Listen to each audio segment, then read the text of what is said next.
Comme tu peux le voir, il fait beau, même plus que beau, et du coup j'en profite pour revenir sur le terrain. Ça fait 2-3 jours de suite là que je reviens, petit à petit, et justement, petit à petit, c'est comme ça que je commence ma séance.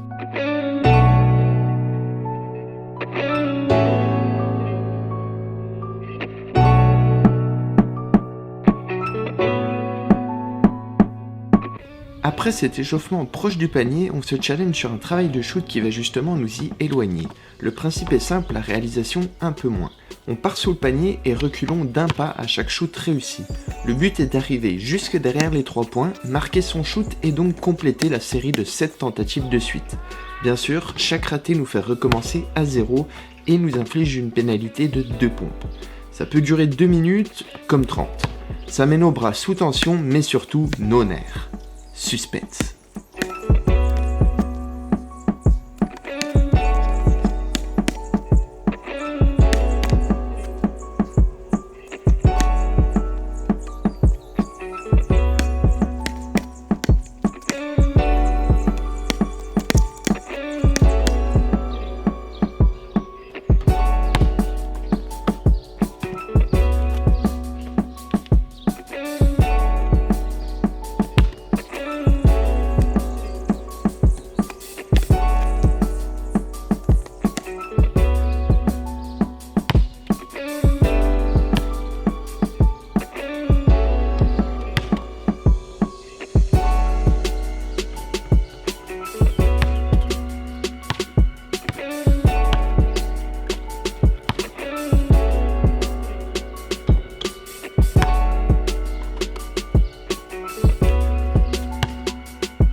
Bon, même pas 3 minutes, je suis agréablement surpris. J'avais déjà testé une fois ce concept, ça m'avait pris une vingtaine de minutes.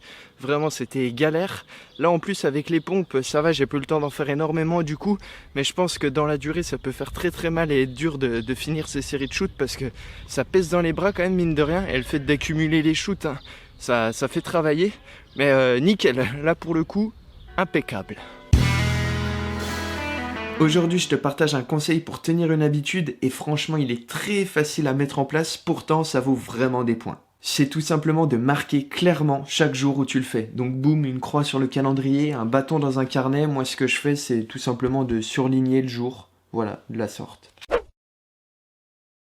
En fait, tout ça permet de créer un enchaînement, une série, et on va s'associer autant à l'habitude qu'à la chaîne en elle-même, et on n'aura surtout pas envie de la briser, de voir un trou, voire un vide en plein milieu. Et du coup, parfois, juste par envie d'être en capacité de faire ce petit trait sur la date, ça va nous booster tout simplement pour garder le rythme. Et en plus de voir la série grandir, prendre de l'importance, prendre de la valeur, ça donne quand même un sentiment de fierté. Donc voilà, c'était le petit conseil du jour, un incontournable, très facile à mettre en place. Franchement, ça serait dommage de s'en priver.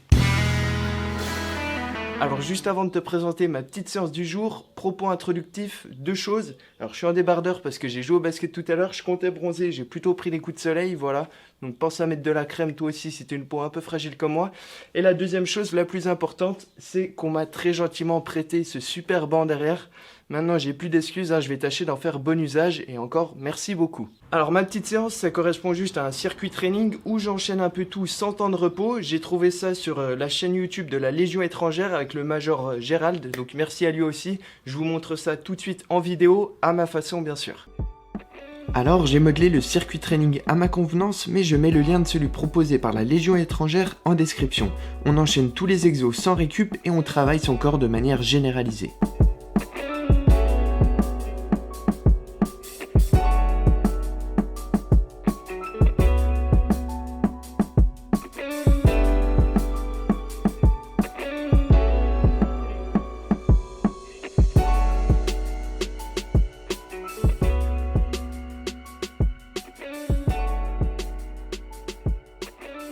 Le principe, c'est d'enchaîner tous les exos en courant entre chaque, ce qui fait qu'on n'a jamais réellement de repos.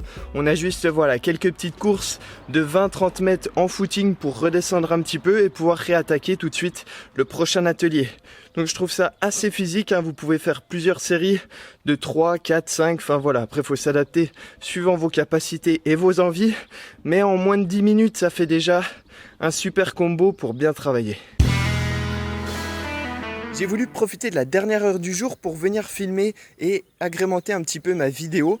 Sauf que je suis parti un peu vite de chez moi, j'ai bien pris mon trépied, mon micro, mon appareil photo, ma gourde. J'ai juste oublié la petite carte SD qui va dedans, ouais, elle est restée insérée sur mon ordi parce que j'ai déjà un petit peu commencé le montage de la vidéo que vous êtes en train de voir. Et du coup, je me retrouve un petit peu bête puisqu'avec mon téléphone, c'est un petit peu compliqué de gérer le cadrage. J'ai tout de même testé le défi de 7 shoots à la suite, celui où je pars sous le panier et je recule d'un pas à chaque réussite, ce qui me fait arriver jusqu'aux 3 points. Le but, c'est de tout réussir, le moindre échec me faire partir de zéro. Et pour le coup, j'ai mis sensiblement le même temps que la dernière fois, c'est-à-dire 2 minutes 56 exactement là ce soir, ce qui est plutôt pas mal, hein. Je m'attendais à avoir des résultats vraiment en dents de scie. Là pour le coup, j'ai été régulier entre les deux. Après, ça veut trop rien dire, hein. Il va falloir que je continue un petit peu pour savoir vraiment ce que je vaux sur cet atelier. L'idée, ça sera quand même d'aller encore plus bas et de réussir ce truc en 3-4 tentatives. Là, j'ai peut-être mis 5-6, mais je suis pas mal, ça va venir. Le truc, c'est qu'il faut vraiment que je répète l'effort. Et ça, c'est commun à tout effort sportif, hein. Il faut répéter, il faut de la régularité si après on veut des résultats conséquents. Donc, la persévérance, le mot du jour, j'arrête là. Je suis un petit peu deg de ne pas avoir filmé tout ça. Allez, à plus. Pour ceux encore présents devant leur écran, je partage un petit principe du monde du sport que j'essaye de mettre en place à mon échelle. À chaque fin de séance de basket solo, je ne pars pas sans avoir marqué 25 lancers francs. Alors je ne m'impose pas de chrono, ni de pourcentage de réussite ou autre, mais me place juste cette contrainte des 25 lancers francs marqués. J'y trouve deux avantages. Premièrement, celui de travailler sa persévérance à un moment où l'on a envie d'en finir et de rentrer tranquillement chez soi. C'est d'ailleurs finalement là qu'on travaille peut-être le plus. Et dans un second temps, c'est tout simplement clôturer sa séance sur une note positive et une certaine satisfaction personnelle, car on ne part pas sans avoir réussi, donc l'issue est forcément favorable, et ça permet de positiver sur son effort et de suite trouver un bon côté à n'importe quelle séance.